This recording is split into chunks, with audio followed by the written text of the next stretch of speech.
Hello everyone, I'm Angelique from Germany and I'm presenting Alexander Sutherland Neill, who was born on October 17th in 1883 in Scotland. He was born to Mary and George Neill.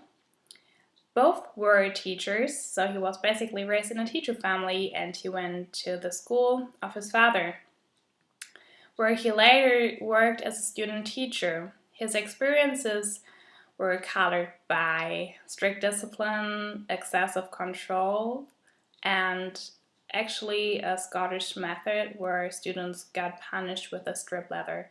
So he thought about a different way of education. With 25 years, he got enrolled at Edinburgh University, where he studied English and he became a journalist later. In 1915, he worked as a headmaster at a small Scottish school, and during that time he published 5 books called the Domini series. And in those books he explores his thoughts concerning freedom and children's transformation in his own ideology of early teaching experiences. And those books were also an informal diary with stories and observations of people.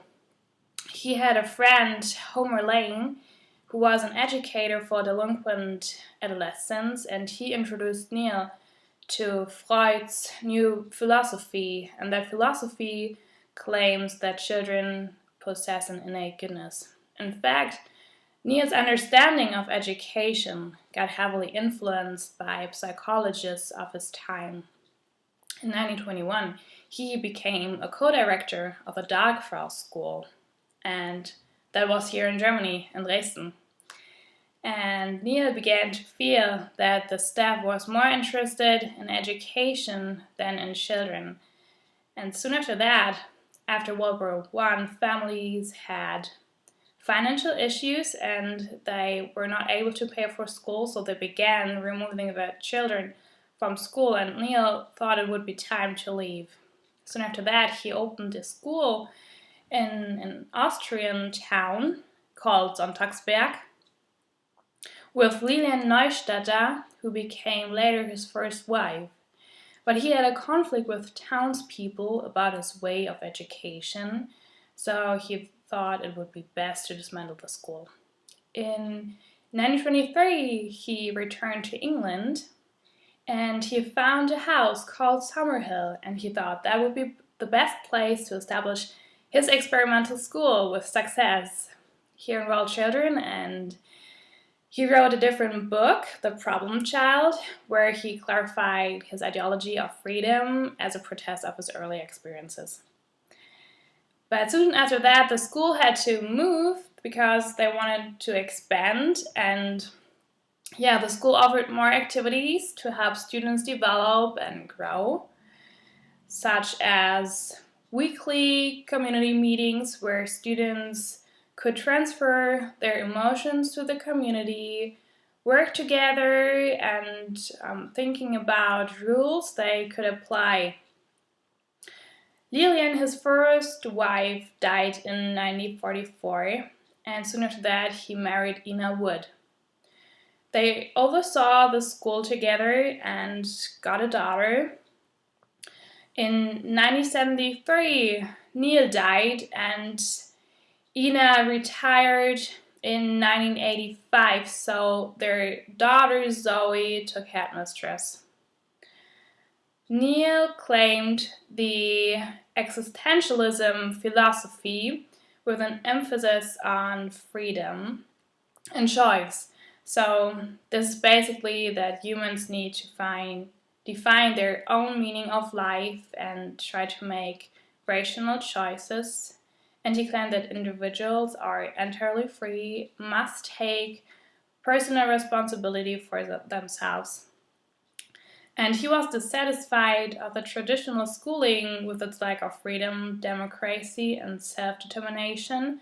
So that is why he always looked for a place where he could establish his own experimental school with his developing ideas. And he had success because he established Summerhill and it's still there. At Summerhill, they had optional lessons. Children could play all day long. They could learn what they want, how they want, and when they want. So Neill thought learning is a choice and cannot be forced. Actually, he claimed that freedom produces responsible beings, so his entire work was an extension of his own personality. Adults were not in place to control the children's behavior. But students knew that when something happened, then they needed help, Neill would be always there and he would prohibit something to protect the children.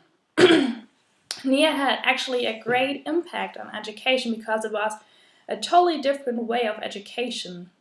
But he had also many critics because people thought it would be a very romantic and apolitical way of teaching. He got a great impact on parents' thinking and a more greater impact on the children's rights because children are not owned by parents or teachers. So that is now found on the rights of a child affirmed by 189 nations of the world. His book Summerhill was sold about 20 million times throughout the world. In my opinion, I think Neill was a great giant. He did so much for children, and I just love his impact he had on the children's rights. That is really impressive. And I do not claim his whole philosophy because I think children need a pattern of teaching. They need some rules, not that much. Teacher can work together with the children, but I think that it's important to develop intellectual and also social skills, so I think that there needs to be a balance. Yeah, that's basically it. Thanks for watching.